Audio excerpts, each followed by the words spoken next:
Você está no quarto, sentada na ponta da cama.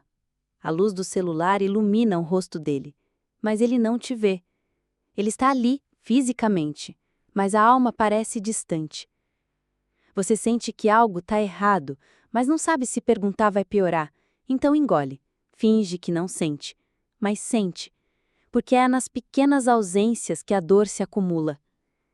E justamente nos momentos em que você mais precisava, um gesto, uma palavra, um abraço, ele se calou, sumiu dentro do próprio silêncio. Você tenta racionalizar. Ele está cansado, é o jeito dele, não é comigo. Mas no fundo, parece abandono. E a pergunta ecoa: por que isso acontece? Por que alguém que diz amar se afasta justo quando a dor bate mais forte? A resposta talvez seja menos pessoal do que parece e mais humana do que você imagina. Tem gente que aprendeu a fugir do conflito como quem foge de um incêndio, que cresceu ouvindo que demonstrar emoção era fraqueza, e que nunca aprendeu a sustentar a dor do outro porque nem sabia lidar com a própria. Em momentos de crise, esse tipo de pessoa não sabe se aproximar, então recua.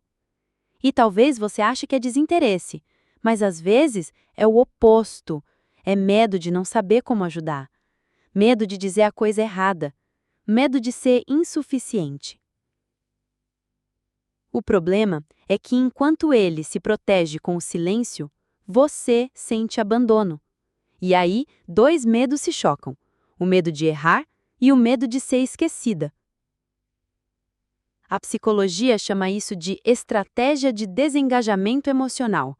Em outras palavras, quando a dor do outro ativa em mim algo que eu não sei lidar, eu fujo, me distraio, me fecho, me calo. E isso cria uma ilusão muito cruel, a de que ele não se importa, quando muitas vezes ele apenas não sabe o que fazer com o seu choro. E talvez por isso ele continue mexendo no celular, ou vá dormir mais cedo, ou comece a falar de qualquer assunto, menos o que importa. Mas calma, isso não é uma desculpa. Não é justo que só você sinta, só você busque, só você tente. Relacionamento saudável não é sobre um suportar tudo e o outro apenas existir. É sobre os dois aprenderem a se aproximar, mesmo quando é difícil. A Bíblia diz: chorai com os que choram. Mas como alguém vai chorar com você se nunca aprendeu a reconhecer a própria dor?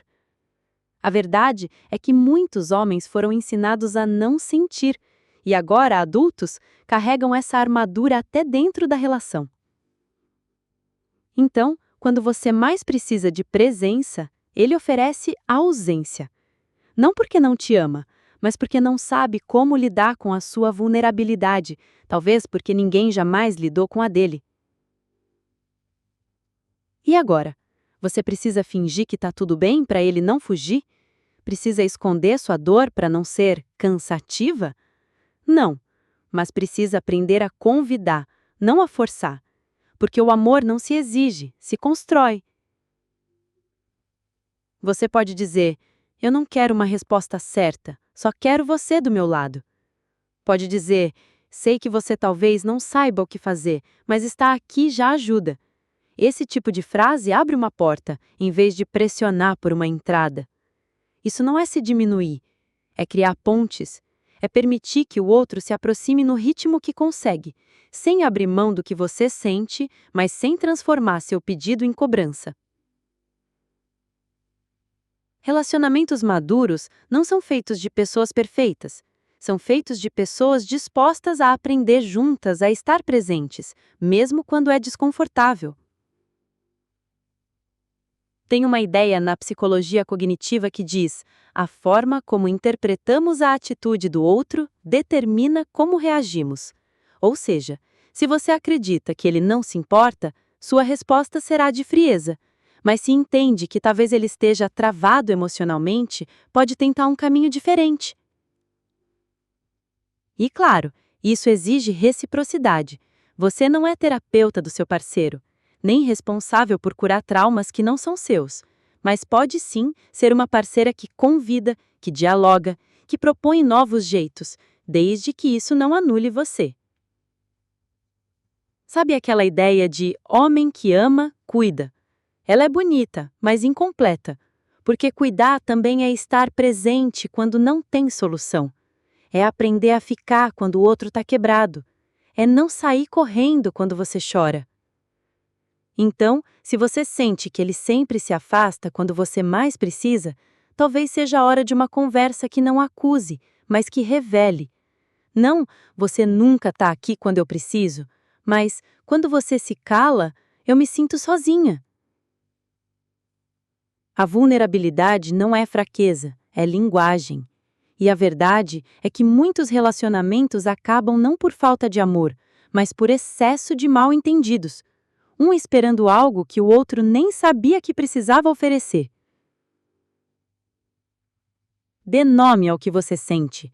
Escreva se for difícil falar. Diga que não precisa de soluções, mas de presença. Às vezes, a pessoa que se afasta só precisa de permissão para não saber o que fazer e ainda assim ficar. E se mesmo com tudo isso ele continuar fugindo, talvez você precise se perguntar: o que eu estou sustentando sozinha nessa relação? Porque amor exige esforço, mas não pode ser unilateral. Tem um trecho em Provérbios que diz: como ferro com ferro se afia, assim o homem afia o rosto do seu amigo. O amor verdadeiro não foge do atrito, ele transforma o atrito em lapidação. Amar alguém emocionalmente imaturo não é errado. Errado é permanecer em silêncio enquanto a sua dor cresce e ninguém te encontra. Relacionamento não é esconder a dor para manter a aparência de paz. É enfrentar a dor juntos. E talvez esse vídeo seja um empurrão para você ter aquela conversa que vem adiando. Não para culpar, mas para convidar. Não para explodir, mas para abrir. Porque a maior distância num relacionamento não é a geográfica, é quando um sente e o outro desaparece. E se esse conteúdo fez sentido para você, compartilha com alguém que precisa ouvir. Às vezes um vídeo assim salva uma história que estava à beira do silêncio total. E se quiser continuar explorando esses espaços entre o amor e o logos, se inscreve no canal. Aqui a gente pensa o amor com profundidade e sem fórmulas prontas. Porque no fim das contas, como disse Jesus, onde estiver o teu tesouro, aí estará também o teu coração. A pergunta é: onde está o coração de vocês? Pode ser doloroso perceber que no momento em que você mais precisava de presença, ele ofereceu ausência. Mas essa dor também pode ser uma lanterna, não para acusar, mas para iluminar o caminho de volta. Às vezes, o afastamento é um grito silencioso por ajuda, por não saber como ser útil, por medo de fracassar na tentativa de consolar. A TCC nos ensina que pensamentos automáticos moldam comportamentos. Se ele acredita que vai piorar as coisas se se aproximar, ele se afasta.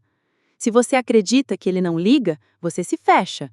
Mas crenças podem ser revisadas. E quando vocês dois decidem conversar sobre o que sentem, sem atacar, sem se defender, nasce algo novo: compreensão. Talvez a resposta não esteja em exigir que ele fique, mas em aprender a convidá-lo de volta, com escuta, com paciência, com aquele tipo de amor que não sufoca, mas que sustenta.